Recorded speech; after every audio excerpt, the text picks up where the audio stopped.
Assalamualaikum warahmatullahi wabarakatuh.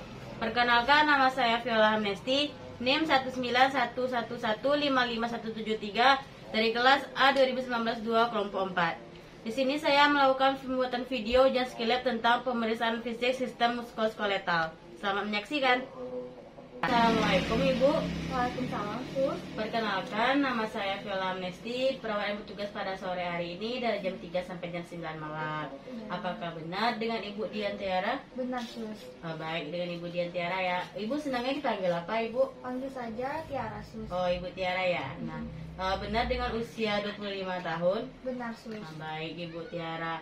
Nah, di sini tujuan saya yaitu melakukan pemeriksaan fisik muskuloskeletal, yaitu untuk mengetahui sendi ataupun otot Ibu apakah masih berfungsi atau tidak, atau adanya kelainan atau tidaknya, Ibu ya. Baik, Sus. Baik, untuk pemeriksaan ini dilakukan lebih kurang 10-15 menit ke depan di ruangan ini saja. Apakah Ibu bersedia? Bersedia, Sus. Baik, kalau gitu saya akan menutup privasi Ibu ya, untuk menjaga privasinya. Baik, Sus. Kemudian kita menutup tirai. Kemudian, apakah Ibu bersedia? Bersedia, Sus. Baik, apakah sudah nyaman dengan posisi seperti ini? Sudah, Sus. Baik, kalau begitu saya akan bertanya, ada beberapa yang akan saya tanyakan sama Ibu. Nah, yang pertama itu, apakah Ibu mengalami nyeri saat beraktivitas? Tidak, Sus. Tidak ya Ibu ya. Nah, jika pasien mengalami nyeri, kita bisa meminta pasien untuk mendeskripsikan melalui PQRST.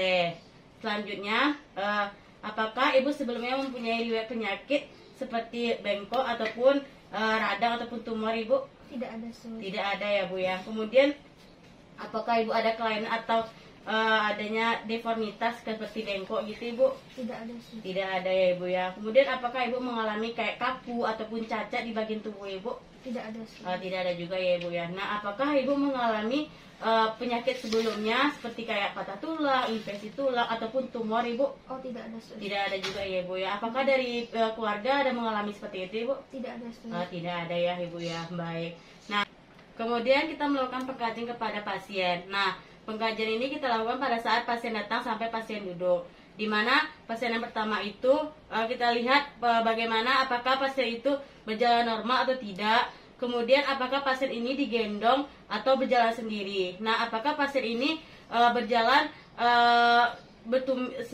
tumitnya itu menyentuh ke lantai atau tidak. Kemudian apakah jalan pasien ini pincang atau tidak. Kemudian pemeriksaan selanjutnya yaitu kita lakukan TTV.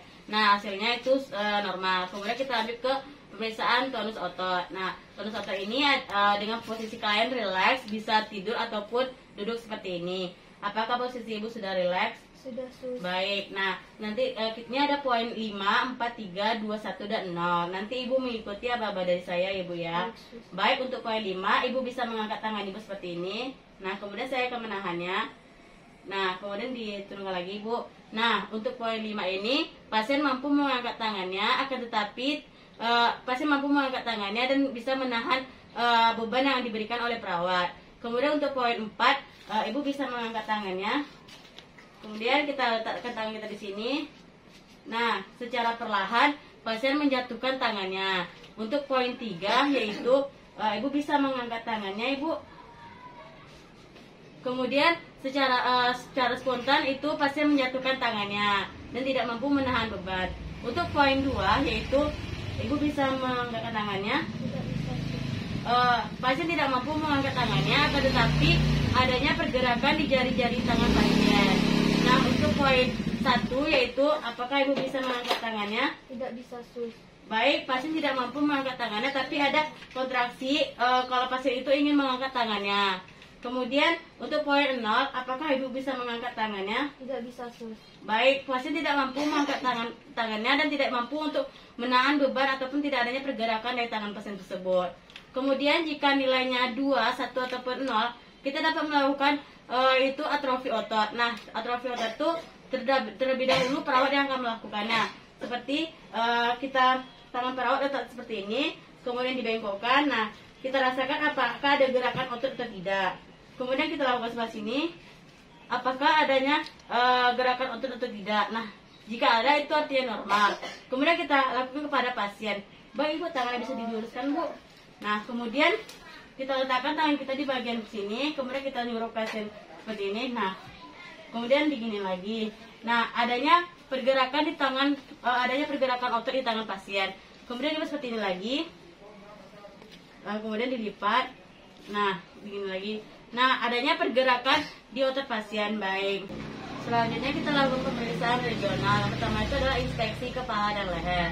Nah, kita lihat apakah antara bahu klien kiri dan kanan itu simetris atau tidak. Kemudian ibu mengikuti instruksi saya. Ibu bisa melihat ke kanan. Kemudian ibu bisa melihat ke kiri. Nah, ibu bisa melakukan rotasi seperti ini. Nah, baik. Apakah ibu merasakan nyeri atau sakit, ibu? Tidak ada, sus. Baik, kalau begitu. Selanjutnya kita lakukan pemeriksaan palpasi di bagian leher pasien. Kita letakkan dua tangan kita di spinal iliaka, kemudian duanya di bahu, kemudian jempol kita letakkan di spina iliaka. Kemudian kita tekan-tekan apakah adanya benjolan atau tidak. Apakah ibu merasa sakit, ibu? Tidak ada, sus. Baik. Kemudian kita raba di bagian kelenjar tiroid pasien. Apakah ibu merasanya sakit, bu? Tidak ada, sus. Baik. Tidak ada, pasien tidak merasakan sakit dan tidak adanya benjolan.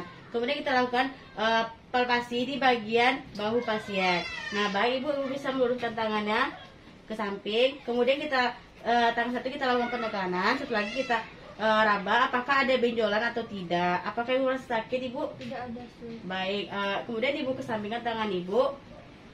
Nah, tidak adanya benjolan. Kemudian kita lakukan di tangan sebelahnya. Kita luruskan seperti tadi. Kemudian kita tangan satu lagi menahan. Kita raba apakah ada benjolan atau tidak. Apakah ibu merasa sakit, ibu? Tidak ada, sus. Baik, kemudian ibu ginikan. Nah, tidak adanya benjolan. Kemudian kita letakkan, kita lakukan palpasi di bagian siku. Nah, di bagian siku kita lihat apakah ada benjolan atau tidak. Kemudian kita lakukan palpasi, yaitu kita lakukan penekanan. Apakah ibu merasa sakit, ibu? Tidak ada, sus. Baik, tidak ada. Kemudian kita lakukan sebelah sini. Satu tangan dimenahan, kemudian kita lakukan. Apakah ibu merasa sakit, ibu? Tidak ada, sus. Baik. Baik, selanjutnya kita melakukan inspeksi dan palpasi di bagian lengan dan pergelangan tangan pasien.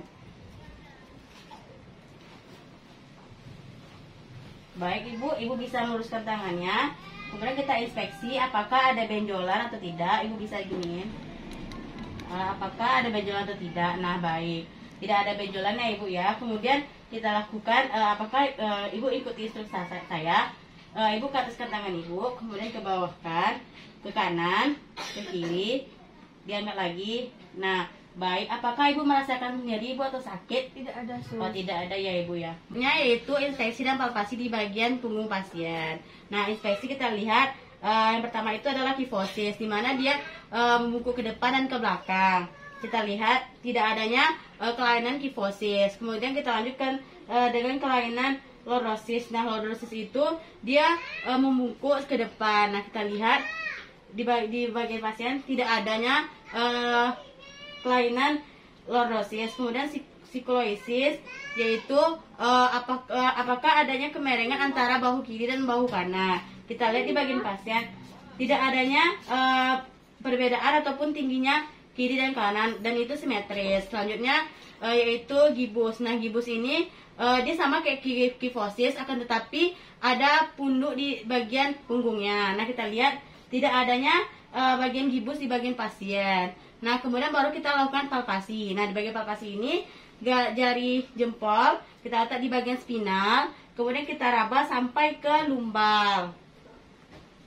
Kita lihat apakah ada benjolan atau tidak. Apakah ibu merasakan nyeri atau sakit, ibu? Tidak ada, sus. Baik, dan itu artinya normal. Kemudian kita lanjut ke bagian iga dan abdomen.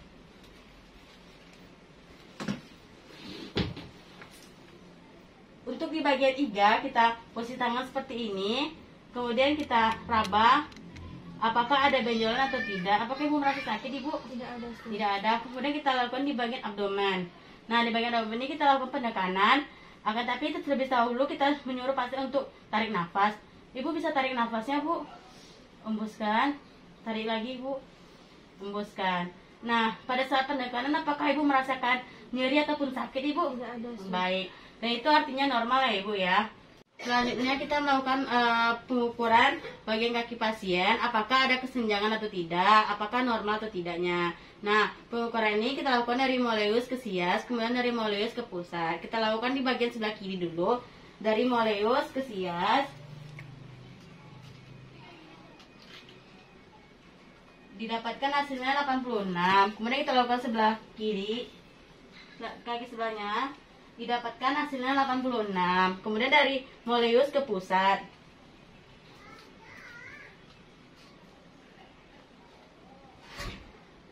Didapatkan hasilnya yaitu 93. Kita lanjutkan sebelahnya lagi. Dari moleus ke pusat. Didapatkan hasilnya itu 93. Berarti itu artinya normal dan tidak adanya kesenjangan pasien. Selanjutnya kita lakukan pemeriksaan khusus, yaitu yang pertama adalah valans. Nah, baik ibu bisa duduk ibu, saya bantu ya ibu ya. Baik. Nah, ibu ikutkan aba-aba dari saya ya ibu ya. Ibu luruskan tangan ibu, kemudian ibu lipat, kemudian ibu tarik sampai ujungnya bertemu seperti ini, kemudian ibu ginikan. Ibu tahan sampai 60 detik ya ibu, 1 menit. Baik. Sudah selesai. Apakah ibu merasakan sakit ibu ataupun kesemutan? Tidak ada, sus. Nah, baik. Jika pasien merasakan kesemutan, berarti itu dapat dikategorikan sindrom tunnel carpal. Kemudian selanjutnya yaitu kita melakukan pemeriksaan khusus TLANS, yaitu dengan cara kita melakukan ambil pergelangan tangan pasien, kemudian kita lakukan ketukan sebanyak 3 kali. Nah, yang pertama 2, 3. Apakah ibu merasakan kesemutan ibu? Tidak ada, sus. Tidak ada ya ibu ya. Berarti hasilnya negatif ataupun normal. Kemudian kita lakukan menggunakan refleks hammer sebanyak 3 kali. Nah, baik. Di sini didapatkan bahwasannya pasien memiliki refleks ataupun ada gerakan pada saat dilakukan refleks hammer. Nah, selanjutnya kita melakukan pemeriksaan patella. Nah, baik ibu bisa baring ibu.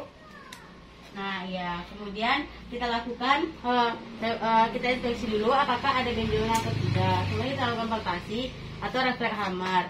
Nah, dengan cara kaki sebelah kiri pasien diangkat dan tidak menyentuh ke kasur ataupun ke lantai. Kemudian kita topok apakah ada refleks atau tidak. Baik, adanya refleks pasien pada saat melakukan refleks hammer dan itu hasilnya negatif ataupun normal. Kemudian kita lanjutkan di bagian kaki sebelahnya. Kita topok. Nah, adanya refleks dari pasien dan itu hasilnya negatif atau normal. Baik, selanjutnya kita melakukan pemeriksaan benjolan dan balon. Nah, yaitu pertama kita inspeksi, kemudian kita palpasi. Nah, kita tangan satunya menahan, kemudian tangan satunya lagi meraba apakah adanya cairan di patella. Nah, jika adanya cairan di patella itu artinya normal atau negatif. Baik, untuk pemeriksaannya sudah selesai. Untuk fase terminasi, baik ibu, untuk pemeriksaannya sudah selesai. Nah, bagaimana perasaan ibu? Alhamdulillah ya, sus, karena sudah diperiksa. Alhamdulillah ya ibu ya. Nah, dari hasil pemeriksaan tadi didapatkan hasilnya itu normal ibu ya. Nah, baik, untuk tindakan selanjutnya itu kita bisa lakukannya untuk besok hari untuk mengetahui lagi terkait sendi-sendi ibu ataupun otot-otot ibu apakah ada kelainan atau tidak. Nah, untuk sampai di sini apakah ada yang ibu tanyakan? Sudah jelas, sus. Baik ya ibu ya. Nah, kalau begitu saya permisi dulu ya ibu ya. Jika ibu membutuhkan bantuan, ibu bisa menghubungi perawat yang bertugas pada siang hari ini ya ibu ya. Baik, kalau begitu saya permisi dulu ibu. Terima kasih, sus. Assalamualaikum ibu. Waalaikumsalam, sus. Baiklah, sekian video ujian skill lab dari saya. Lebih dan kurangnya saya mohon maaf. Assalamualaikum warahmatullahi wabarakatuh.